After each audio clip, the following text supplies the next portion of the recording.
ابھی میں کار سے آ رہا تھا، رات میں ہم لوگ واپس کار سے جائیں گے. کبھی رات میں کار جنگل سے آپ کی کار گزر رہی ہو اور اچانک آپ کار کی لائٹ بند کر دیں اور چاروں طرف گھپ اندھیرا ہو، اور سوچو اس اندھیرے سے خطرناک اندھیرا قبر کا اندھیرا ہوگا.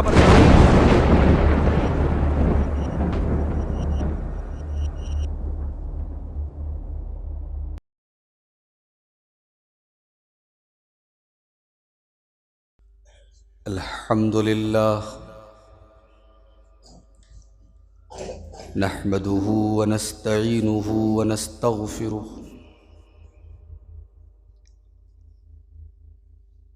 ونعوذ باللہ من شرور انفسنا ومن سیئات اعمالنا من يهده الله فلا مضل له ومن يضلل فلا هادي له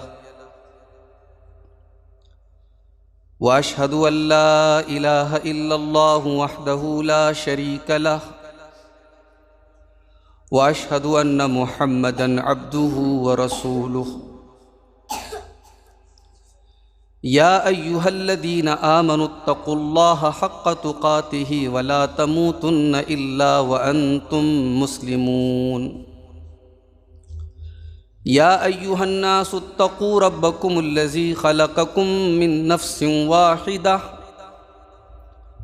وخلق منها زوجها وبث منهما رجالا كثيرا ونساء واتقوا الله الذي تساءلون به والأرحام إن الله كان عليكم رقيبا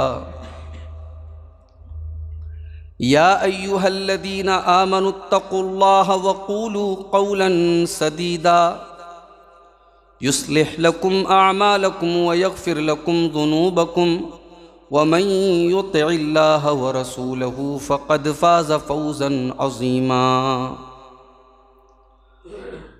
أما بعد فإن خير الحديث كتاب الله وخير الهدي هدي محمد صلى الله عليه وسلم وشر الأمور محدثاتها وكل محدثة بدعة وكل بدعة ضلالة وكل ضلالة في النار.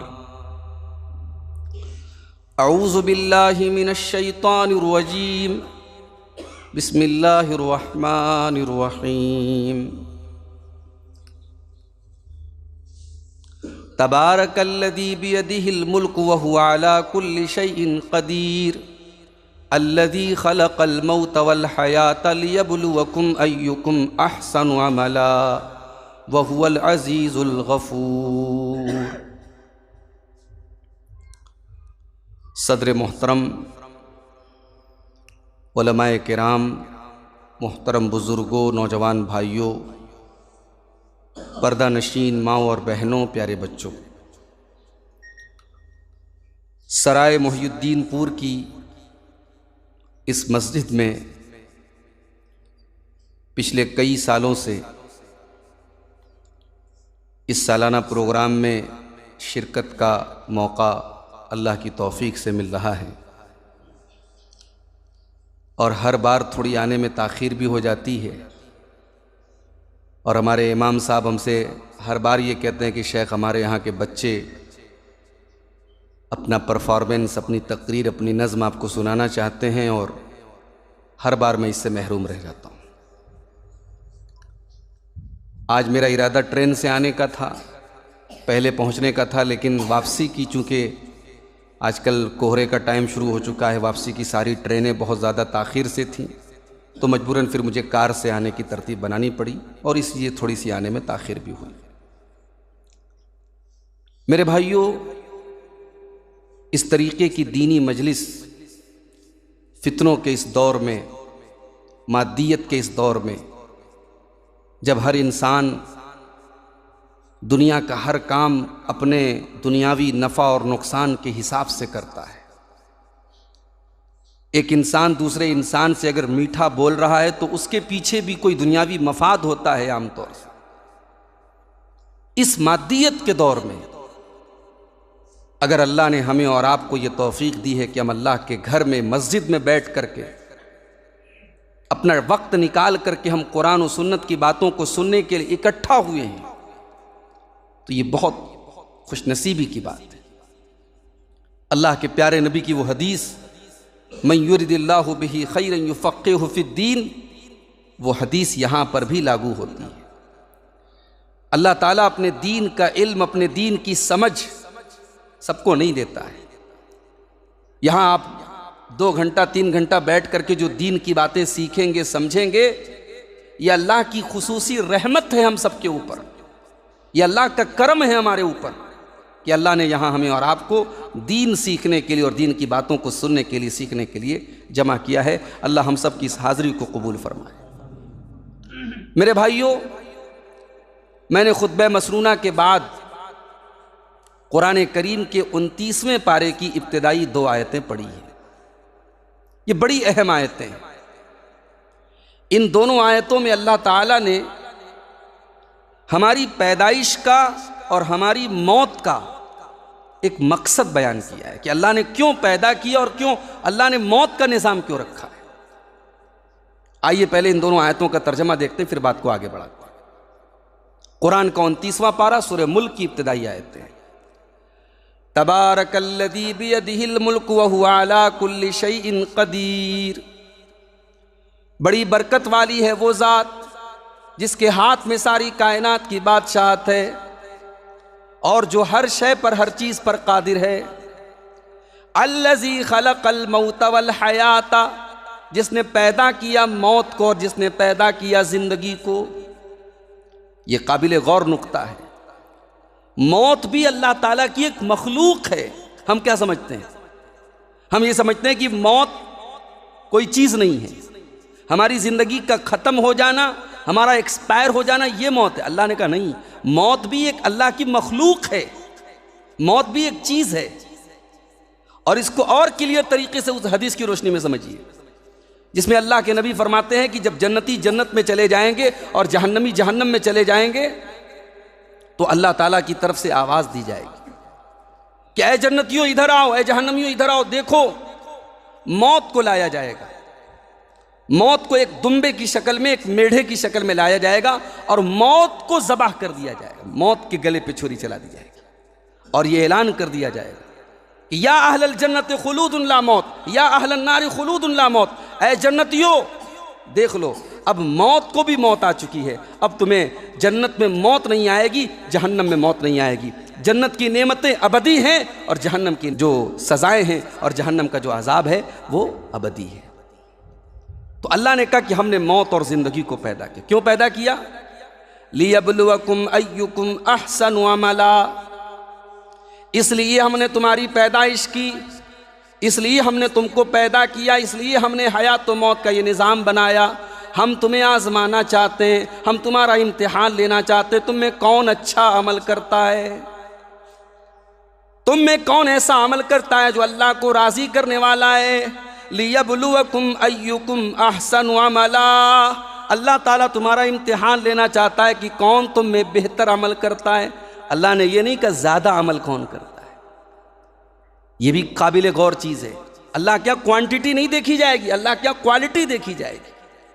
اسی لیے اس آیت کی تفسیر میں بعض صحابہ کرام اور بعض تابعین سے یہ منقول ہے کہ اس آیت کی تفسیر میں انہوں نے کہا کہ اللہ کو کون سا عمل پسند ہے؟ اخلصہ و اسوبہ، اللہ کو وہ عمل پسند ہے جو خالص ہو، پیور ہو اور صحیح ہو۔ اللہ کو وہ عمل پسند ہے جس میں کسی اور کو شریک نہ کیا گیا ہو، کوئی ریاکاری نہ ہو، کوئی دکھاوا نہ ہو، اور اللہ کو وہ عمل پسند ہے جس عمل کے اوپر شریعت کی مہر لگی ہو، جس پر قرآن و سنت کی مہر لگی ہو۔ اور یہی وہ 2 چیزیں ہیں جو سورہ کہف کی آخری 2 آیت میں اللہ نے فرمائی کہ فَمَنْ كَانَ يَرْجُو لِقَاءَ رَبِّهِ فَلْيَعْمَلْ عَمَلًا صَالِحًا وَلَا يُشْرِكْ بِعِبَادَةِ رَبِّهِ أَحَدًا، کہ جو اپنے رب سے ملاقات کرنا چاہتا ہے، جو جنت میں جانا چاہتا ہے، وہ 2 کام کر لے۔ پہلا کام یہ کرے کہ جو عمل کرے وہ نیک عمل کرے اور اپنے رب کے ساتھ کسی کو شریک نہ کرے۔ میرے بھائیوں، ہم اور آپ اس دنیا میں امتحان دینے کے لیے آئے۔ ہماری زندگی کا ایک ایک لمحہ امانت ہے۔ یہاں ہم اپنی مرضی کے مالک نہیں، جیسے چاہے ویسے زندگی گزار لیں۔ اللہ تعالیٰ کی نظر ہے ہمارے اوپر، دنیا میں آج ہم دیکھتے ہیں جگہ جگہ کیمرے لگے ہوتے ہیں، بڑے بڑے شو روم میں، بڑی بڑی دکانوں میں کیمرے لگے ہیں۔ کیوں لگے ہیں بھائی؟ ان کیمروں کا نام ہی ہے CCTV کیمرہ، ان کیمروں کا نام ہے سیکیورٹی کیمرہ۔ وہ کیمرے دنیا والوں کو یہ میسج دیتے ہیں کہ صاحب یہ کیمرہ لگا ہے، یا کرائم نہیں کر سکتے، یا جرم نہیں کرو گے تو پکڑ میں آ جاؤ۔ اللہ تعالیٰ نے بھی ایک سرویلانس سسٹم ہمارے اوپر بٹھایا ہے، اور یہ جو سرویلانس سسٹم اللہ نے بٹھایا ہے، یہ اللہ کا بٹھایا ہوا ہے، اس میں کبھی کوئی خرابی آنے والی۔ دنیا کے کیمرے تو خراب بھی ہو سکتے ہیں، دنیا کا سیکورٹی سسٹم خراب ہو سکتا ہے، دنیا کے کیمروں کی ریکارڈنگ برباد ہو سکتی ہے، لیکن اللہ کی ریکارڈنگ وَإِنَّ عَلَيْكُمْ لَحَافِظِينَ كِرَامًا كَاتِبِينَ يَعْلَمُونَ مَا تَفْعَلُونَ۔ میرے بندو، ہم نے تمہارے اعمال کو ریکارڈ کرنے کے لیے، تمہارے ایک ایک عمل کو ریکارڈ کرنے کے لیے ہم نے تمہارے اوپر کرامن کاتبین کو مقرر کر دیا ہے، جو تمہارے ایک ایک عمل کو ریکارڈ کر رہے ہیں، ایک ایک عمل کو لکھ رہے ہیں۔ ما یلفظ من قول الا لدیہ رقیب عتید۔ میرے بندو، تم اپنی زبان سے جو الفاظ نکالتے ہو، ایک ایک لفظ اللہ کا فرشتہ ریکارڈ کر رہا ہے، ایک ایک لفظ کو لکھا جا رہا ہے، ایک ایک لفظ کو نوٹ کیا جا رہا ہے۔ ہماری ایک ایک ایکٹیویٹی ریکارڈ ہو رہی ہے، اور قیامت کے دن یہ ریکارڈنگ کھل جائے گی میرے بھائی۔ وَوُزِيَ الْكِتَابُ فَتَرَى الْمُجْرِمِينَ مُشْفِقِينَ مِمَّا فِيهِ وَيَقُولُونَ يَا وَيْلَتَنَا مَا لِهَذَا الْكِتَابِ لَا يُغَادِرُ صَغِيرَةً وَلَا كَبِيرًا۔ قیامت کے دن جب بندوں کی کتاب رکھی جائے گی، جب ان کا نام اعمال رکھا جائے گا، اور جو مجرم لوگ ہوں گے، جو اللہ کے نافرمان ہوں گے، وہ اپنے نام اعمال کو دیکھ کر کے ڈر جائیں گے اور کہیں گے اے اللہ، ہائے ہماری بربادی، یہ کیسی کتاب ہے۔ ما لہذا الکتاب لا یغادر صغیرۃ ولا کبیرہ۔ اس کتاب کے اندر، اس نام اعمال کے اندر چھوٹے سے چھوٹا عمل بھی ریکارڈ کر لیا گیا، اور بڑے سے بڑا عمل بھی ریکارڈ کر لیا گیا۔ یہ اللہ کا ریکارڈنگ سسٹم ہے میرے بھائی، اور یہ جو ریکارڈنگ سسٹم ہے، اس میں صرف ہماری کرتوت ریکارڈ نہیں ہو رہی ہے، اس میں اللہ نے کچھ گواہوں کو بھی بنایا ہے۔ قیامت کے دن ہو سکتا ہے ہم انکار کر دیں، ہم نے یہ کام نہیں کیا، یہ عمل ہم نے نہیں کیا، تو اللہ نے کچھ گواہ بھی رکھے ہیں۔ وہ گواہ کون سے ہیں؟ حَتَّى إِذَا مَا جَاءُوهَا شہید علیہم سمعہم وابصارہم وجلودہم بما کانوا یعملون۔ کل قیامت کے دن تمہارے کان تمہارے خلاف گواہی دیں گے، تمہاری آنکھیں تمہارے خلاف گواہی دیں گی، اور تمہارے بدن کے چمڑے، تمہاری اسکن تمہارے خلاف گواہی دے گی۔ وقالوا لجلودہم لما شہدتم علینا۔ اور انسان کہے گا کہ اے میری چمڑی، اے میرے بدن کی توچا، اے میری اسکن، تو کیسے بولنے لگی، تو کیسے گواہی دینے لگی؟ قالوا انطقنا اللہ الذی انطق کل شیء۔ انسان کی چمڑی کہے گی کہ آج اللہ نے ہم کو بولنا سکھایا ہے۔ تو ہم اللہ تبارک و تعالیٰ کے سرویلانس سسٹم میں زندگی گزار رہے ہیں، اور ہمارے بدن کا چمڑا، ہماری آنکھیں، ہمارے کان تو گواہی دیں گے ہی دیں گے، یہ زمین بھی گواہی دے گی۔ اذا زلزلت الارض زلزالها واخرجت الارض اثقالها وقال الانسان ما لها يومئذ تحدث اخبارها۔ زمین بولے گی، زمین بتائے گی۔ جس زمین پر ہم نے نیکی کے کام کیے، جس زمین پر ہم نے پاپ کیے، وہ زمین، وہ دھرتی بولے گی، وہ زمین گواہی دے گی میرے بھائی۔ آج انسان دنیا میں اپنی امیج کو بنانے کے لیے کیا کیا کرتا ہے۔ ہمارا نوجوان اپنے سوشل میڈیا پہ اپنے فوٹوز ڈالتا، ہماری بہنیں اپنی تصویریں ڈالتی ہیں، لوگ دیکھتے ہیں مجھے کتنے لوگوں نے لائک کیا، مجھے کتنے لوگوں نے پسند کیا، میری پوسٹ پر کتنے لوگوں نے کمنٹ کیا۔ کاش کہ ہمیں اس بات کی فکر ہو جائے کہ اللہ ہمیں کتنا لائک کر رہا ہے، ہماری کون سی ایکٹیویٹی، ہمارا کون سا عمل اللہ کو پسند ہے اور کون سا ناپسند ہے، تو شاید ہم کامیاب ہو جائیں میرے بھائی۔ قیامت کے دن اللہ تبارک و تعالی ہمارے نام اعمال کو، ہمارے زندگی بھر کے کچے چٹھے کو ہماری گردنوں میں لٹکا دے گا۔ وَكُلَّ إِنسَانٍ أَلْزَمْنَاهُ طَائِرَهُ فِي عُنُقِهِ وَنُخْرِجُ لَهُ يَوْمَ الْقِيَامَةِ كِتَابًا يَلْقَاهُ مَنشُورًا۔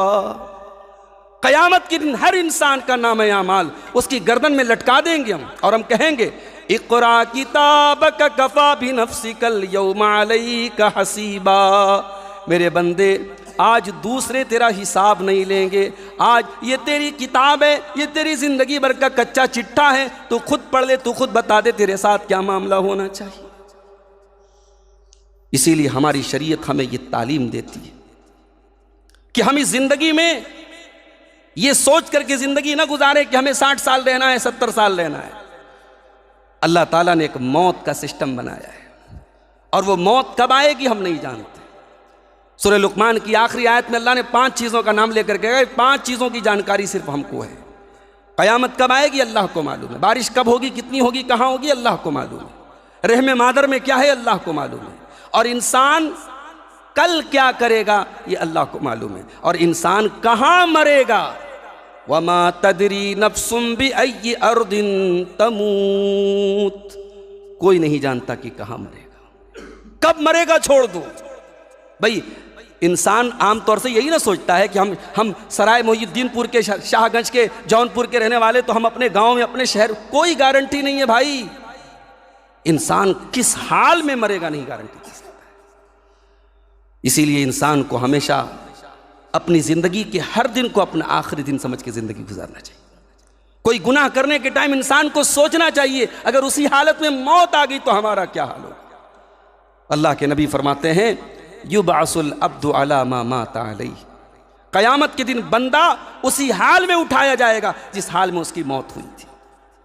اب سوچو اگر ہم کوئی گناہ کرتے وقت، کوئی اللہ کو ناراض کرنے والا، کوئی نافرمانی والا، کوئی ناجائز کام کرتے ہوئے اللہ نہ کرے اگر ہماری موت ہو جائے میرے بھائی، تو قیامت کے دن ہم اٹھیں گے اسی حال میں اٹھیں گے۔ اسی لیے جو انسان حج کے احرام کی حالت میں انتقال کر جائے، اللہ کے نبی نے فرمایا کہ اس کو اسی حال میں، اسی احرام کے کپڑے میں اس کو دفنایا جائے گا، اس کو الگ سے کفن نہیں پہنایا جائے گا۔ کیوں؟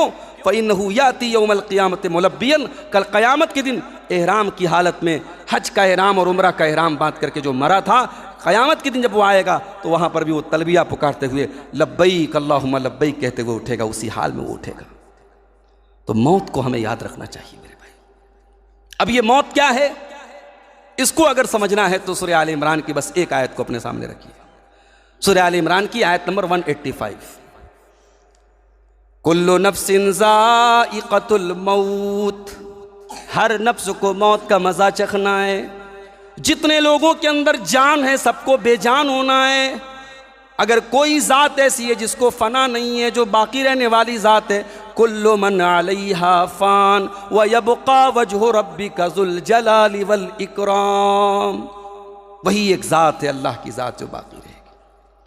اگر اس دنیا میں کسی کو بقا ہوتی، اگر موت سے کسی کو چھٹکارا ہوتا، تو اللہ اپنے محبوب بندوں، اپنے سب سے چنے ہوئے بندوں، اپنے پیغمبروں کو، اپنے نبیوں کو اللہ موت سے چھٹکارا دے دیتا، مگر نبیوں کو بھی موت آئی۔ سلیمان علیہ السلام جیسا پیغمبر، جانتے ہو سلیمان علیہ السلام کون تھے؟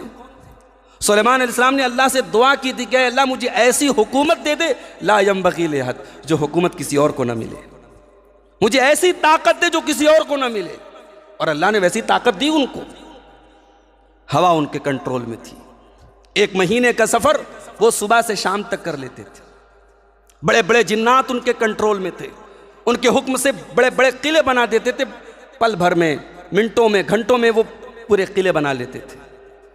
سلیمان علیہ السلام کی موت کا ٹائم آیا، ہائے ہائے ہائے، اللہ نے موت، ایک نبی کی موت بھی کیسے رکھی۔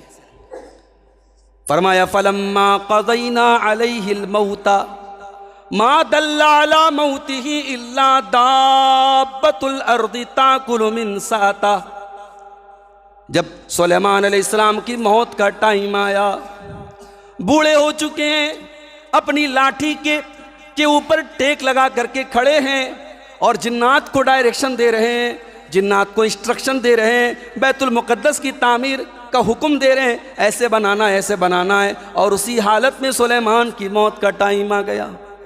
سلیمان اپنی چھڑی کے اوپر ٹیک لگائے ہوئے اللہ کو پیارے ہو گئے، ان کی روح ان کے قبض عنصری سے پرواز کر گئی، اور جنات ابھی تک یہ اس غلط فہمی میں پڑے ہیں، ہمارا باس تو کھڑا ہے، لاٹھی کے سہارے کھڑا ہے، اور باس تو ہمیں انسٹرکشن دے کر کھڑا ہوا ہے۔ جنات اپنے کام میں لگے ہوئے، جب حضرت سلیمان کی اس چھڑی کو دیمک نے کھا کر کے ختم کیا اور سلیمان علیہ السلام کی ڈیڈ باڈی جب زمین پر آئی، تب جنات کو پتہ لگا کہ ہاں غیب کا علم تو ہم کو بھی نہیں ہے، سلیمان کو کب موت آئی ہم کو بھی نہیں پتہ چلا۔ یہ اللہ کا قانون ہے میرے بھائی، نبیوں کو بھی موت آئی۔ اگر موت سے کسی کو چھٹکارا ہوتا، اللہ اپنے آخری نبی، ہم سب کے پیارے نبی جناب محمد الرسول اللہ صلی اللہ علیہ وسلم کو موت سے دوچار نہ کرتا، مگر یہ موت تو آپ کے اوپر بھی طاری ہوئی۔ صرف موت نہیں آئی، موت کی سختیاں، موت کی سکرات۔ اما عائشہ فرماتی ہیں کہ میں اللہ کے نبی کی موت کا منظر دیکھنے کے پہلے میں بہت ناپسند کرتی تھی، اگر کسی کے اوپر آخری ٹائم میں موت کی سختیوں کو دیکھتی تھی میں اچھا نہیں سمجھتی تھی، مگر اپنے نبی کے آخری وقت میں نے دیکھا کہ آپ کے اوپر سکرات موت، موت کے ٹائم کی سختیاں اپنے نبی کے اوپر میں نے دیکھی۔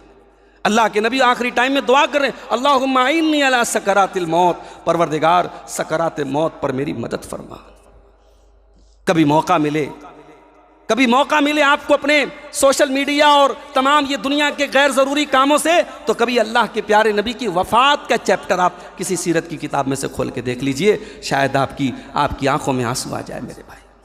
اس نبی کا سفر آخرت کیسا تھا، اس نبی نے آخری ٹائم اپنی امت کو کیا نصیحتیں کی تھی، پورا ایک موضوع ہے، ٹاپک ہے جس پر بڑے توجہ سے پڑھنے کی اور غور کرنے کی ضرورت ہے۔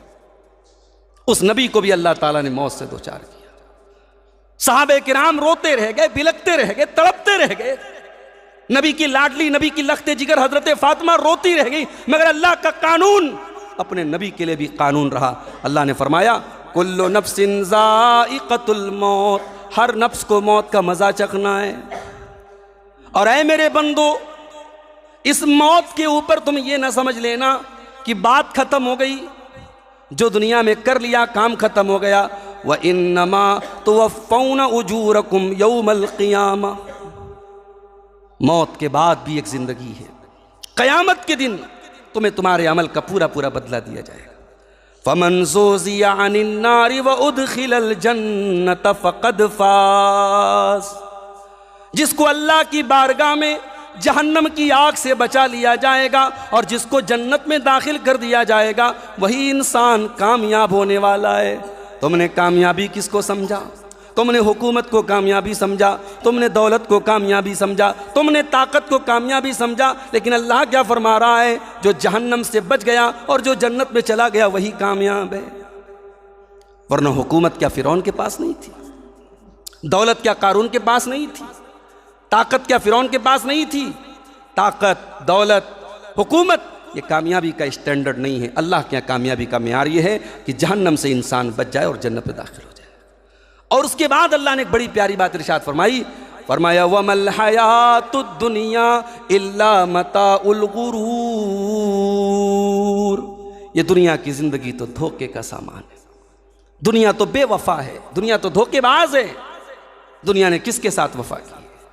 اس دنیا کو بہتر بنانے کے لیے انسان زمینیں خریدتا ہے، پراپرٹی خریدتا ہے، مال اکٹھا کرتا ہے، حلال حرام ایک کر دیتا ہے، جائز ناجائز ایک کر دیتا ہے، اور جس دن موت آتی ہے ساری پراپرٹی دوسروں کی ہو گئی، سارا بینک بیلنس دوسروں کے ہاتھ میں چلا گیا۔ بچے، انسان کے جو بچے ہوتے ہیں، جو بیوی ہوتی ہے، وہ 2-4 دن آنسو بہاتے ہیں، اس کے بعد وہ بھی اپنی دنیا میں مگن ہو جاتے ہیں۔ کون ہمارا ہوتا ہے میرے بھائی؟ انسان صرف اپنی موت پر غور کرے، یہ دنیا کی چمک دمک، یہ دنیا کی رنگینی بھول جائے گا میرے بھائی۔ یہ موت، اگر اس موت کو غور سے دیکھو تو ہمیں اپنی اوقات سمجھ میں آ جاتی ہے۔ انسان جیسے ہی مرتا ہے اس کی ویلو زیرو ہو جاتی ہے۔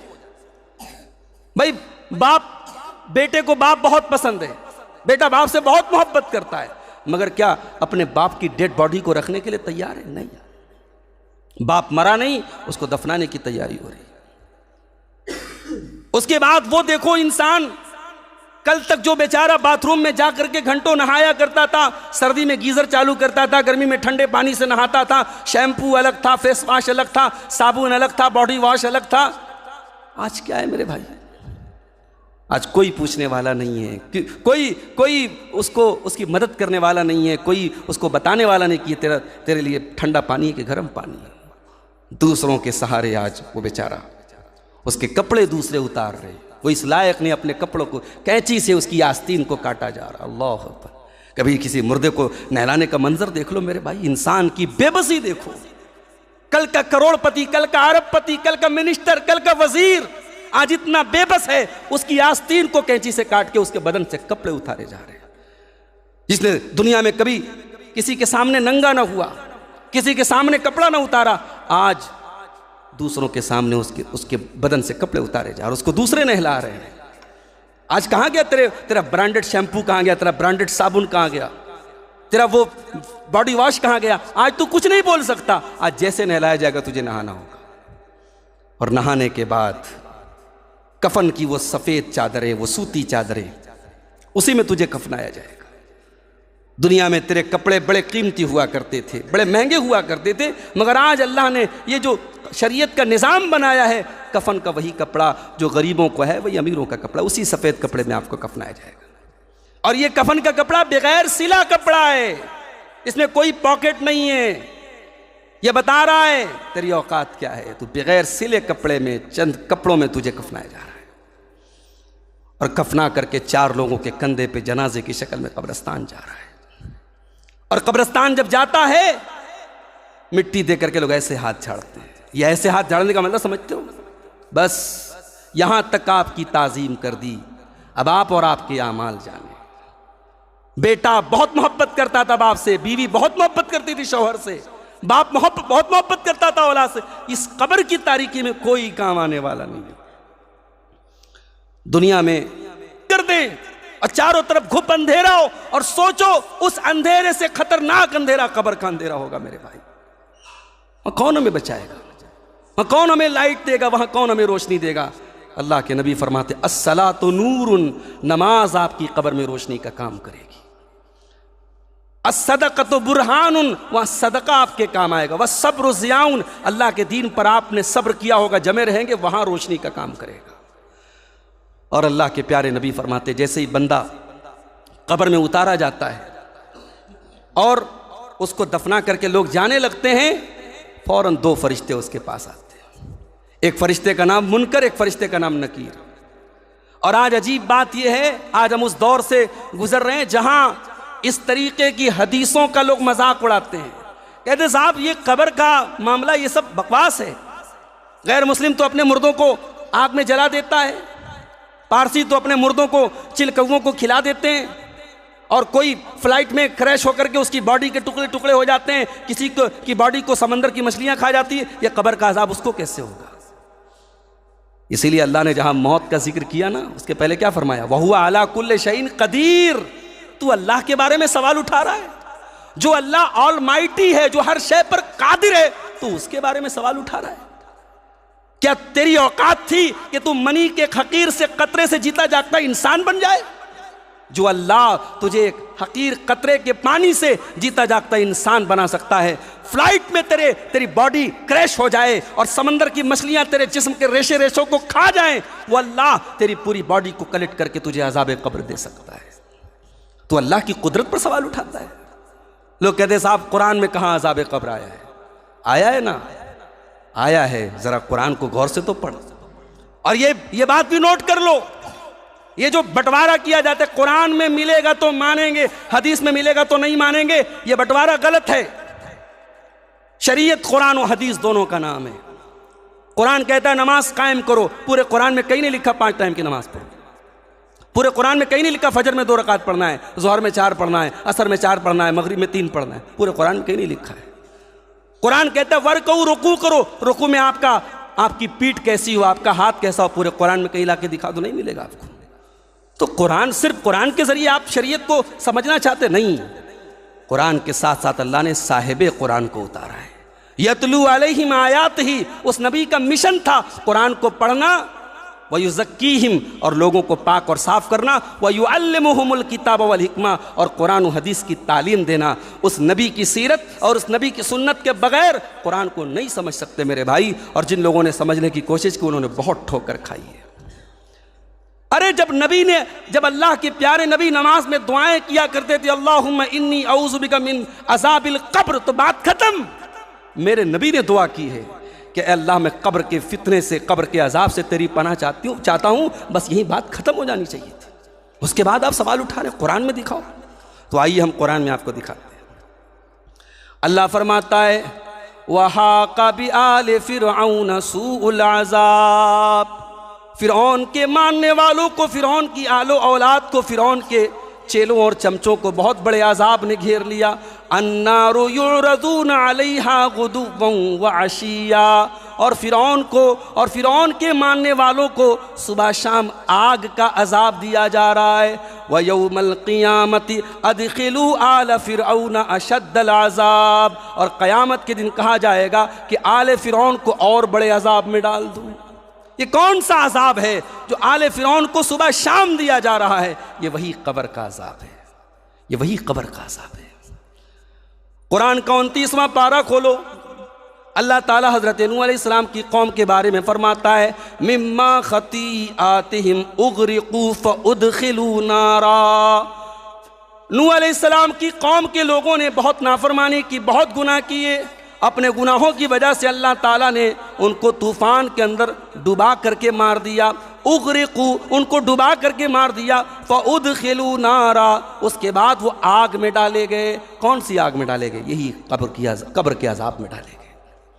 تو قبر کا عذاب قرآن سے بھی ثابت ہے، اور یہ بات بھی یاد رکھو کہ قبر میں عذاب بھی ہوگا اور قبر میں نعمتیں بھی ملیں گی۔ جیسا انسان کا عمل ہوگا، جیسا انسان کا عقیدہ ہوگا، عذاب کے لائق ہوگا تو عذاب ملے گا، نعمت کے لائق ہوگا تو نعمت ملے گی۔ عذاب قبر کا بھی ثبوت ہے اور نعیم قبر کا بھی ثبوت ہے، بلکہ اللہ کے نبی فرماتے ہیں کہ قبر انسان کو دبوچے گی۔ ان للقبر زقتتن، قبر انسان کو دبوچے گی، نیک کو بھی دبوچے گی، برے کو بھی دبوچے گی۔ دبوچنے کا مطلب ہے کسی کو کس کے پکڑ لینا۔ قبر انسان کو کس کے پکڑ لے گی، دبوچ لے گی۔ اور اللہ کے نبی کہتے ہیں اگر کوئی بچتا اس عذاب اس قبر کے دبوچنے سے، اگر کوئی بچتا تو سعد بن معاذ بچتے، مگر وہ بھی نہیں بچے۔ یہ سعد بن معاذ کون ہے؟ میرے نوجوانوں کبھی موقع ملے تو سعد بن معاذ کی سیرت پڑھو، اللہ کے نبی کے صحابہ کے بارے میں پڑھا کرو۔ نہیں پڑھتے ہمیں نہیں موقع ہے، ہمارے ہیروز تو کچھ اور ہیں۔ کسی نے کسی کرکٹر کو ہیرو بنایا، کسی نے بالی ووڈ کے کسی ہیرو کو اپنا آئیڈیل بنایا۔ جو ہمارے اصل ہیروز تھے ان کے بارے میں تو آج ہمیں کوئی نالج ہی نہیں۔ میں کہتا ہوں یہ بچے قابل تعریف ہیں، یہ ہمارے امام صاحب کی محنت قابل تعریف ہے۔ کم سے کم یہ بچے کل جوان ہوں گے، دین کی موٹی موٹی باتیں ان کو معلوم ہوگی۔ آج ہماری نوجوان نسل کا یہ حال عالم ہے کہ آپ صحابہ کے بارے میں، نبی کے بارے میں، اسلام کے بارے میں موٹے موٹے سوالات کر لیں، 100 میں 90 لوگ آپ کو جواب نہیں دے پائیں گے۔ اللہ کے رسول کے بارے میں بنیادی باتیں، بیسک باتیں آپ پوچھ لیں، 100 میں 90 لوگ جواب نہیں دے پائیں گے۔ ہماری قوم کا دینی نالج کا معیار اس حد تک گر چکا ہے میرے بھائی۔ اور لڑکیوں کا معاملہ تو اللہ خیر کرے، ہمارے یہاں عورتوں کا معاملہ تو اور برا ہے۔ ایک زمانے تک علماء کے فتوے رہے کہ صاحب عورتیں مسجد میں نہیں جا سکتی، عورتوں کا مسجد میں جانا حرام ہے، ابھی بھی وہ رواج چلا آ رہا ہے۔ یہ الگ بات ہے، اب دھیرے دھیرے بندھن کھل رہا ہے، اب کہیں کہیں سے چھوٹی چھوٹی آوازیں آ رہی کہ نہیں، اب جو ہے حالات بدل گئے، اب عورتوں کو مسجد میں جانے دینا چاہیے، اب آواز آ رہی ہے، مگر اب بہت دیر کر دی مہربان تیار، بہت دیر کر دی۔ بنارس سے میں کار سے آ رہا تھا، راستے میں بنارس کے کئی مال، بڑے بڑے مال پڑے تھے، آج سنڈے کا دن تھا، آپ یقین جانیں کئی بائکیں میری نظر سے ایسی گزری، پیچھے برقع نشین خاتون بیٹھی ہے، پیچھے مسلمان لڑکی بیٹھی ہے، اور آگے جو مرد بیٹھا ہے اس کے ہاتھ کا بندھا ہوا کلاوہ بتا رہا ہے کہ وہ مسلمان نہیں۔ یہ اس قوم کے حالات ہیں۔ اس قوم کی ایک بڑی تعداد آج بے حیائی اور بدکاری کے گڈھے میں ڈوبی ہے۔ اس قوم کی کتنی بیٹیاں، اس قوم کی کتنی بہنیں آج محبت اور پیار کے جال میں اسلام کو چھوڑ کر کے ارتداد کی دلدل میں پھنس رہی ہیں۔ میرے بھائیوں، اگر ہم نے آنکھیں نہیں کھولی، آنے والے 20 سالوں کے بعد ہو سکتا ہے نام کہ ہم مسلمان رہیں، لیکن مانسک طور پر، مینٹل طور پر اور ذہنی طور پر ہماری اکثریت، اللہ نہ کرے، اللہ بچائے ہمیں، مرتد ہو جائے گی میرے بھائیوں، اگر ہم نے اس طوفان کو نہیں روکا۔ اپنی بچیوں کو، اپنے بچوں کو دین کی تعلیم دو۔ سعد بن معاذ، اللہ کے نبی کے وہ صحابی، جب ان کا انتقال ہوا، نبی نے فرمایا کہ آج میرے اس صحابی کا انتقال ہوا ہے جس کے انتقال پر اللہ کا عرش ہل پڑا، اللہ کا عرش حرکت میں آ گیا۔ آپ نے فرمایا کہ قبر کے دبوچنے سے اگر کوئی بچتا تو سعد بن معاذ بچ جاتے۔ ایک مرتبہ ایک معصوم بچے کا جنازہ آیا، ایک چھوٹے سے بچے کا جنازہ آیا، اللہ کے نبی نے فرمایا، صحیح الجامع کی صحیح روایت ہے، لو نجا من زقۃ القبر احد لنجا هذا الصبی، اگر قبر کے دبوچنے سے کوئی بچتا تو یہ معصوم بچہ بچ جاتا، مگر اس بچے کو بھی قبر دبوچے گی۔ اللہ اکبر، اللہ ہم سب کی حفاظت کرے۔ قبر سب کو دبوچے گی، قبر میں سوالات ہوں گے، منکر نکیر 3 سوال کریں گے، پورا دین نہیں پوچھیں گے، صرف 3، اور یہی 3 سوال اسلام کی بنیاد ہے۔ ان تینوں سوالوں کو جس نے نہیں سمجھا اس نے اسلام کو نہیں سمجھا، اس لیے بعض علماء نے ان تینوں سوالوں پر کتابیں لکھی ہیں۔ قبر کے 3 سوالوں پر پوری کتاب، شیخ الاسلام امام محمد بن عبد الوہاب رحمۃ اللہ علیہ کی بھی بڑی مشہور کتاب ہے، قبر کے ان تینوں سوالوں پر علماء نے بڑی مارکۃ العرا کتابیں لکھی ہیں۔ من ربک، من نبیک، ما دینک، تیرا رب کون ہے، تیرے نبی کون ہے، تیرا دین کیا ہے۔ جس نے اپنی زندگی میں اپنے رب کو نہیں پہچانا، اپنے نبی کو نہیں پہچانا اور اپنے دین کی عظمت کو نہیں پہچانا، اس نے کچھ نہیں جانا۔ اور معاف کرنا میرے بھائیوں، ان تینوں سوالوں کا جواب کہاں ملے گا؟ جب فرشتہ پوچھے گا وما یدریک، مومن جب صحیح جواب دے دے گا میرا رب اللہ ہے، میرا دین اسلام ہے، میرے نبی محمد صلی اللہ علیہ وسلم ہے، تو فرشتہ پوچھے گا وما یدریک، تجھے پتہ کیسے چلا؟ تو بندہ کہے گا، مومن کہے گا، قرأت کتاب اللہ، میں نے اللہ کی کتاب کو پڑھا تھا، میں نے اللہ کے دین کو پڑھا تھا۔ میرے بھائیو، آپ سائنس کا علم حاصل کریں، ہم منع نہیں کرتے، ترغیب دیتے ہیں۔ آپ انجینئر بنیں، آپ ڈاکٹر بنیں، آپ میتھمیٹکس کے ماہر بنیں، سائنس کے ماہر بنیں، ہسٹری کے ماہر بنیں، مگر یاد رکھیں ان تینوں سوالوں کا جواب آپ کو قرآن و سنت میں ہی ملے گا۔ اس لیے اپنے علماء کو حقیر جاننا بند کر دیں، ان تینوں سوالوں کا جواب تو علماء ہی بتائیں گے آپ کو، قرآن و سنت ہی کے اندر آپ کو ان تینوں سوالوں کا جواب ملے گا۔ وہ بندہ کہے گا میں نے اللہ کی کتاب کو پڑھا تھا اس لیے مجھے پتہ لگا، اور جو کافر ہوگا، جو منافق ہوگا، جو جواب نہیں دے پائے گا، وہ کہے گا ہا لا ادری، ہائے میں نہیں جانتا۔ تو فرشتہ کیا کہے گا؟ لا دریت ولا تلیت، تو نے نہ دین کا علم حاصل کیا، نہ تو نے تلاوت کی، نہ تو نے پڑھا، نہ تو نے علماء کی رہنمائی حاصل کی، نہ تو نے جانا نہ جاننے کی کوشش کی۔ تو میرے بھائیوں، قبر کے عذاب سے ہم سب کو بچنا چاہیے، قبر کے عذاب کے بارے میں ہمیں سوچنا چاہیے، مگر ہائے افسوس آج ہمارے دل کتنے سخت ہو گئے۔ ابھی بنارس میں پچھلے 1-2 ہفتے پہلے ایک واقعہ شاید آپ کی نظر سے بھی گزرا ہو، سوشل میڈیا کے ذریعے آپ تک بھی بات آئی ہو کہ 5-6 سال کی بچی، اس کے مرنے کے بعد اس کو قبر سے ایک شرابی نے شراب کے نشے کی حالت میں دھت ہو کر کے اس کی لاش کو قبر سے نکالا، اور پھر اس حالت میں اس بچی کی لاش پائی گئی کہ وہ اس کے بغل میں سو رہا تھا۔ اب اللہ جانے اس نے لاش کے ساتھ کیا کیا، پوسٹ مارٹم کی رپورٹ میں کیا آیا، وہاں تک کہ میں نے نیوز نہیں دیکھی ہے، لیکن یہ حالات آج ہماری قوم کے ہیں۔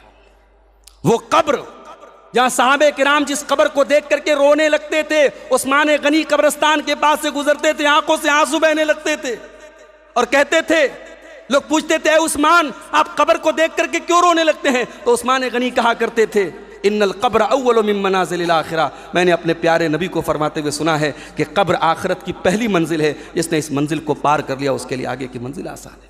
یہ وہی قبر تھی۔ اللہ کے پیارے نبی ایک انصاری صحابی کے جنازے میں شامل تھے، جنازے کو قبر میں اتارا جا رہا تھا، اللہ کے پیارے نبی سائیڈ میں بیٹھے ہوئے تھے اور آپ رونے لگے، اتنا روئے حتی بل الثری، آپ کے آنسوؤں سے وہاں کی زمین بھیگ گئی، اور آپ نے صحابہ سے اس قبر کی طرف اشارہ کر کے کہا لمثل ھذا فاعدوا یا اخوانی، اے میرے صحابہ اس قبر کی تیاری کرو، یہاں تم سب کو جانا ہے۔ میرے بھائیوں، اس قبر میں ہم سب کو جانا ہے۔ کروڑ پتی، اربوں پتی اور محلوں کے مالک کو بھی اسی 2 گز زمین کے اندر جانا ہے۔ اس قبر کے بارے میں ہم سوچیں، اس قبر کے عذاب سے بچنے کے بارے میں ہم سوچیں۔ اور یاد رکھو میرے بھائی، یہ جو زندگی ہمیں ملی ہے نا، اس میں 1 منٹ کا بھی ایکسٹینشن نہیں ملے گا۔ دنیا میں کیا ہوتا ہے، بچہ فیل ہو گیا، چلو 1 سال اور کوشش کر لو۔ دنیا میں کیا ہوتا ہے، انسان کسی چیز میں فیل ہو گیا، چلو 1 کوشش اور کر لو، مگر ہمیں اور آپ کو ایک ہی موقع ملے گا، سیکنڈ موقع نہیں ملے گا۔ حتی اذا جاء احدهم الموت قال رب ارجعون، میرے بندے جب تیری موت کا ٹائم آتا ہے، بندہ کہتا ہے اللہ مجھے ایک بار اور تو دنیا میں دوبارہ لوٹا دے۔ لعلی اعمل صالحا فیما ترکت، اے اللہ میں وعدہ کرتا ہوں اپنی ساری غلطیوں کو سدھار لوں گا، اے اللہ اب تو نے ایک موقع اور دے دیا، میں نیک عمل کروں گا، تجھے راضی کرنے والا عمل کروں گا۔ اللہ فرمائے گا کلا انہا کلمۃ ہوا قائلہا ومن ورائہم برزخ الی یوم یبعثون۔ اللہ کہے گا نہیں، ایک چانس ملے گا تجھے، اور وہ مل چکا، اب آج تجھے دوسرا چانس ملنے والا نہیں۔ میرے بندے تو کہہ رہا ہے کہ اے اللہ ایک چانس اور دے دے، ہم تجھے ایک چانس اور دیں گے، ہمیں پتا ہے تو پھر وہی حرکت کرے گا۔ تو تجھے جو چانس ملنا تھا مل گیا، اب تجھے دنیا میں دوبارہ لوٹنے کا موقع ہے۔ ہمارے یہاں جو ایک تصور ہے نا، ابھی راستے میں ایک صاحب بات کر رہے تھے کہ ایک جملہ ہم لوگ بولتے ہیں کہ فلانے کی موت بے موت مر گیا، وہ بولتے ہیں نا ایسا بے موت مر گیا، غلط، ایسا نہیں بولنا چاہیے۔ کوئی بے موت نہیں مرتا ہے، موت اپنے ٹائم پر آتی ہے۔ ہمیں لگتا ہے بے موت مر گیا، کوئی بے موت تھوڑی مرتا ہے۔ ہمیں لگتا ہے جس نے سوسائڈ کر لیا اس کی آتما بھٹکتی ہے، اس کی روح بھٹکتی ہے، یہ بکواس باتیں ہیں۔ یہ بالی ووڈ کی فلموں نے اور سیریلوں نے یہ تصور پیدا کیا کہ بھائی خودکشی کرنے والے اور سوسائڈ کرنے والے کی روح بھٹکتی رہتی ہے، روح نہیں بھٹک سکتی میرے بھائی۔ اللہ تعالیٰ نے نیک لوگوں کی روح کے لیے ایک الگ جگہ رکھی ہے اور برے لوگوں کی روح کے لیے ایک الگ جگہ رکھی ہے۔ نیک لوگوں کی روح کہاں جائے گی؟ علیون میں جائے گی، اور برے لوگوں کی روح کہاں جائے گی؟ سجین میں جائے گی۔ اور یہ جو دنیا ہے جہاں روح کے ساتھ یہ سارا معاملہ ہوگا، اس دنیا کا نام عالم برزخ ہے۔ برزخ میس بیریئر، برزخ کا مطلب دو چیزوں کے بیچ میں جو آڑ ہوتی ہے، جو رکاوٹ ہوتی ہے، اس کو بیریئر کہا جاتا ہے۔ تو دنیا اور آخرت کے بیچ میں وہ بیریئر ہے۔ جو عالم برزخ میں ہے اس کو کیا تکلیف ہو رہی ہے، اس کو کیا مزہ مل رہا ہے، ہم نہیں، اس کا احساس ہم نہیں کر سکتے۔ اور اگر ہم احساس کرتے، اللہ کے نبی فرماتے ہیں اگر عذاب قبر کی آواز اللہ تم کو سنا دیتا تو تم اپنے مردوں کو دفنانا بند کر دیتے۔ نبی کو منظر دکھائے گئے تھے، اس لیے اللہ کے نبی اپنے صحابہ سے کہا کرتے تھے جو میں جانتا ہوں اگر تم جان لو لَزَحِقْتُمْ قَلِيلًا وَلَبَقَيْتُمْ كَثِيرًا، تو تمہارے چہرے سے ہنسی غائب ہو جائے گی اور رات دن تم رویا کرو گے، تمہیں آنسو آئیں گے۔ جو عذاب قبر کا منظر میں نے دیکھا ہے، مجھے اللہ کی طرف سے دکھایا گیا ہے۔ تو میرے بھائیوں، میری ماں اور بہنوں، عذاب قبر سے بچنے کی فکر کرو۔ اور ایک حدیث میں اللہ کے نبی کی وہ حدیث بھی اپنے سامنے ہمیں رکھنی چاہیے کہ دو ایسے گناہ تھے جو بڑے معمولی تھے ہماری نظر میں۔ اللہ کے نبی قبرستان کے پاس سے گزرے، دو قبروں کے پاس سے گزرے، آپ نے کہا کہ ان دو قبر والوں کو عذاب ہو رہا ہے۔ کس گناہ کی وجہ سے عذاب ہو رہا ہے؟ آپ نے فرمایا کسی بڑے گناہ کی وجہ سے عذاب نہیں ہو رہا ہے۔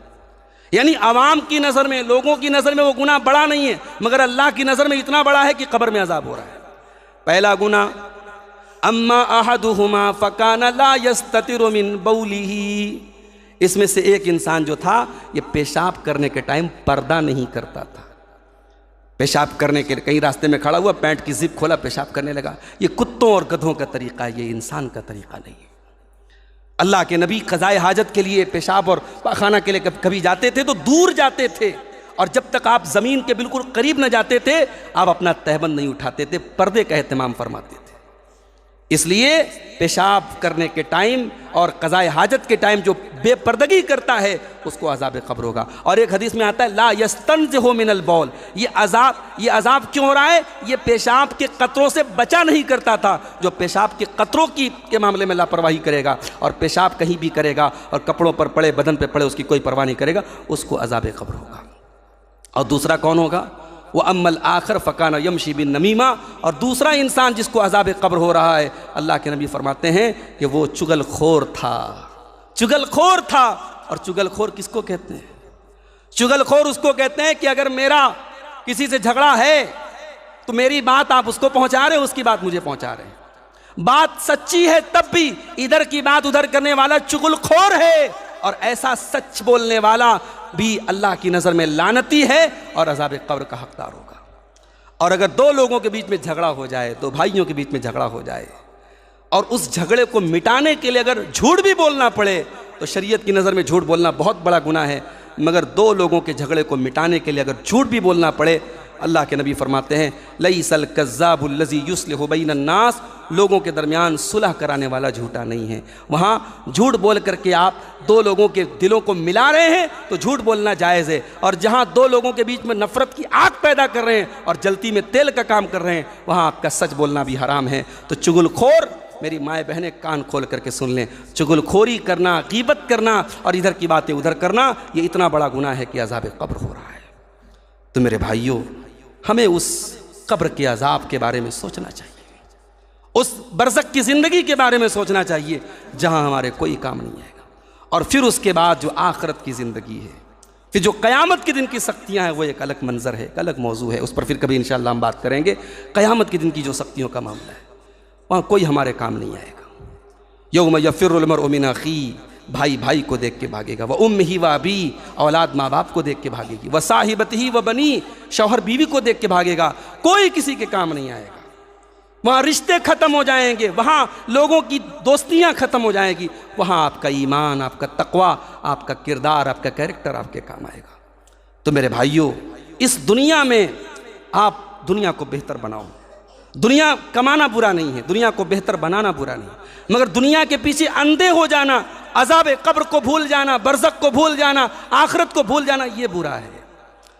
اسی لیے اللہ کے نبی اپنی امت کے بارے میں کہا کرتے تھے، مل فقر اخشا علیکم، اے میری امت کے لوگوں، مجھے تمہارے بارے میں فقر و فاقہ کا ڈر نہیں ہے، مجھے یہ ڈر نہیں ہے کہ تم غریب ہو جاؤ گے، ولیکن اخشا علیکم ان تبسط علیکم الدنیا، مجھے ڈر اس بات کا ہے کہ کہیں یہ دنیا تمہارے اوپر پھیلا نہ دی جائے، دنیا تمہارے اوپر کشادہ نہ کر دی جائے، اور تم دنیا کو حاصل کرنے کے لیے ایک دوسرے سے لڑائی نہ کرنے لگو، جھگڑا نہ کرنے لگو، اور دنیا تم کو اسی طریقے سے ہلاک نہ کر دے جیسے پہلے کے لوگوں کو ہلاک کر دیا تھا۔ تو زندگی کا ٹارگٹ میرے بھائیو آخرت کو بناؤ۔ اور ایک آخری حدیث سنا کے بعد ختم کرتا ہوں۔ اللہ کے پیارے نبی جناب محمد رسول اللہ صلی اللہ علیہ وسلم کی یہ حدیث اتنی پیاری حدیث ہے کہ میں سمجھتا ہوں کہ ہر مسلمان کو اس حدیث کو ہمیشہ اپنے دل کے کونے میں رکھنا چاہیے، ہمیشہ زندگی میں کوئی بھی کام کریں یہ حدیث آپ کے سامنے ہونی چاہیے۔ اللہ کے نبی فرماتے ہیں، من کانت الآخرۃ ہمہ، بڑے غور سے سنیے گا، من کانت الآخرۃ ہمہ، جس نے اپنی زندگی کا ٹارگٹ آخرت کو بنا لیا، جس کی زندگی کا مقصد یہ کہ میری آخرت کیسے بن جائے، جعل اللہ غناہ فی قلبہ، اللہ تعالیٰ اس کو 3 نعمتوں سے نوازے گا، اور یہ 3 نعمتیں آج دنیا میں بہت کم لوگوں کو نصیب ہوتی ہیں۔ جعل اللہ غناہ فی قلبہ، پہلی نعمت، اللہ اس کے دل کو غنی بنا دے گا۔ 1 لاکھ روپیہ مہینہ انسان کما رہا ہے مگر بے چین ہے، زندگی میں سکون نہیں ہے، بیوی نافرمان ہے، بچے نافرمان ہیں، گھر میں برکت نہیں ہے، پیسہ آ رہا ہے ختم ہو جا رہا ہے، اور ایک انسان 10,000 روپیہ کما رہا ہے، مشکل سے اپنی ضروریات کو پوری کر رہا ہے، مگر اس کی زندگی میں چین ہے، سکون ہے۔ تو یہ جو برکت ہے، یہ جو سکون ہے، یہ نمبرز کا نام نہیں ہے، یہ کیلکولیٹر پہ کیلکولیٹ کی جانے والی چیز نہیں ہے، اس کا تعلق دل سے ہے۔ اللہ کے نبی فرماتے ہیں جو آخرت کو اپنی زندگی کا مقصد بنا لے، اللہ اس کے دل کو مالدار بنا دے گا۔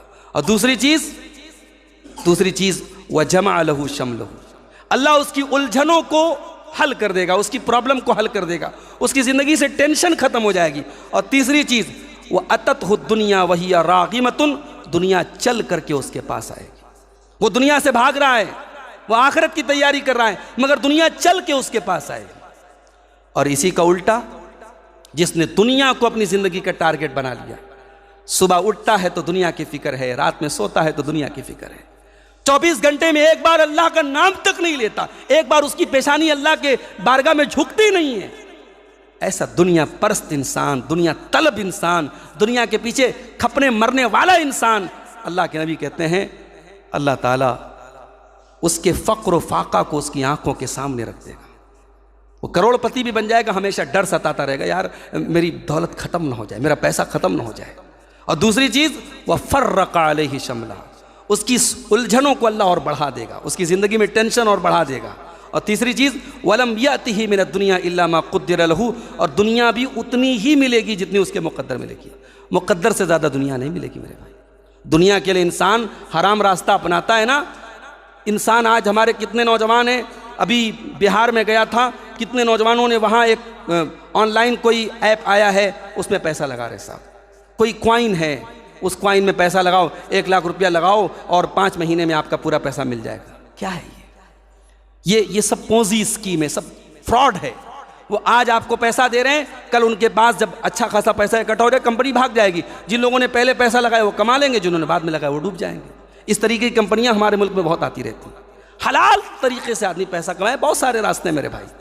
آج نوجوان جوا کے ذریعے، سٹا کے ذریعے، آن لائن ایپس کے ذریعے پیسہ کمانا چاہتا ہے، تجارت نہیں کرنا چاہتا، محنت نہیں کرنا چاہتا، اپنے دماغ اور اپنے وقت کو لگانا نہیں چاہتا ہے۔ تو یاد رکھو، ہماری روزی روٹی جو ہے نا، ہماری ماں کے پیٹ میں ہم تھے لکھ دی گئی تھی، اپنے مقدر سے زیادہ ہم روزی نہیں پا سکتے۔ اللہ کے نبی فرماتے ہیں جو دنیا کو اپنا ٹارگٹ بنائے گا، اللہ تعالیٰ دنیا اتنی ہی دے گا جتنی اس کے مقدر میں لکھی ہے۔ تو میرے بھائیوں، آخرت کی فکر ہم اپنے دلوں میں پیدا کریں، اور برزخ کی جو زندگی ہوگی، اس زندگی میں ہم کیسے بہتر زندگی ہم وہاں حاصل کریں، اس کی ہمیں فکر ہونی چاہیے۔ قبر کے عذاب سے ہم کیسے بچیں، اس کی ہمیں فکر ہونی چاہیے۔ ہمیں اللہ سے دعا بھی کرتے رہنا چاہیے۔ ابھی ہم نے دیکھا بہت سارے ایسے لوگوں کو جو کل تک بڑے نیک تھے، متقی تھے، آج ان کا دل بدل گیا، ان کے حالات بدل گئے۔ ابھی مئو سے ایک ویڈیو آ رہا ہے، ایک بڑے معزز گھرانے میں، بڑے اچھے گھرانے میں شادی ہو رہی ہے، اور تمام غیر مسلموں کے رسم و رواج کو اپنایا جا رہا ہے۔ یعنی وہ گھرانے جہاں دینداری تھی، جو اپنے دینداری اور اپنے عزت کے لیے مشہور تھے، آج ان گھروں میں پیسہ آ گیا، 4 دن کی چاندنی آ گئی، ان گھروں میں کچھ بھی ہو رہا ہے۔ شادی بیاہ کے موقع پہ لڑکیاں ڈانس کر رہی ہیں، مردوں میں ہلدی کی رسم ہو رہی ہے، یہ آج ہو رہا ہے میرے بھائی۔ اس لیے ایک دعا کیا کرو اللہ تعالیٰ سے، یا مقلب القلوب ثبت قلبی علی دینک، اے دلوں کے پھیرنے والے، اے دلوں کو کنٹرول کرنے والے، میرے دل کو اپنے دین پر ثابت قدم کر دے۔ اور اللہ کے نبی ایک دعا کیا کرتے تھے، اللہم انی اعوذ بک من الحور بعد القور، اے اللہ میں تیری پناہ چاہتا ہوں، دین کے راستے پر آنے کے بعد واپس نہ چلا جاؤں، پلٹ نہ جاؤں، توحید کے راستے پر آنے کے بعد شرک کی طرف نہ چلا جاؤں، دین کے راستے پر آنے کے بعد بے دینی کی طرف نہ چلا جاؤں، اے اللہ میں تیری پناہ چاہتا ہوں۔ ان دعاؤں کو پڑھا کرو میرے بھائی، دعا کیا کرو اللہ سے، اللہ فتنوں سے محفوظ رکھے۔ فتنوں کا دور ہے، اور اتنے خطرناک فتنے اس دور میں پیدا ہو رہے ہیں کہ صبح کو انسان مومن ہوتا ہے اور شام ہوتے ہوتے کافر ہو جاتا ہے۔ دعا کیجیے اللہ ہم سب کی ان فتنوں سے حفاظت فرمائے، رب العالمین ہمیں اور آپ کو اپنی آخرت کی فکر کرنے کی توفیق عطا فرمائے۔ اللہ قبر کی زندگی کو ہم سب کی بہتر بنا دے، اللہ عذاب قبر سے ہم سب کو محفوظ فرمائے۔ رب العالمین ہمارے وہ تمام بھائی، ہمارے وہ تمام رشتہ دار جو توحید اور ایمان پر دنیا سے گئے ہیں، اللہ ان کی آخرت کی اور قبر کی برزخ کی منزلوں کو آسان کر دے۔ رب العالمین ہم میں سے جو بیمار ہیں ان کو شفائے کامل عاجل عطا فرمائے، جو روزی روٹی سے پریشان ہیں اللہ ان کے کاروبار میں برکت نصیب فرمائے۔ اللہ ہم سب کو توحید و سنت کے راستے پر مرتے دم تک چلنے کی توفیق عطا فرمائے۔ اللہ ہمارے مظلوم فلسطینی بھائیوں کی بھی مدد فرمائے، اللہ ان پر ظلم کرنے والے ظالموں کو ان کے انجام تک پہنچا دے۔ رب العالمین ہمارے وطن عزیز کی، ہمارے ملک کی حفاظت فرمائے، ہمارے ملک کے امن، چین اور سکون کی حفاظت فرمائے، اور فرقہ پرستوں کی تمام کوششوں کو ناکام کر دے۔ رب العالمین ہمیں جب تک دنیا میں زندہ رکھے، اسلام پر زندہ رکھے، اور ہم سب کا خاتمہ ایمان پر ہو۔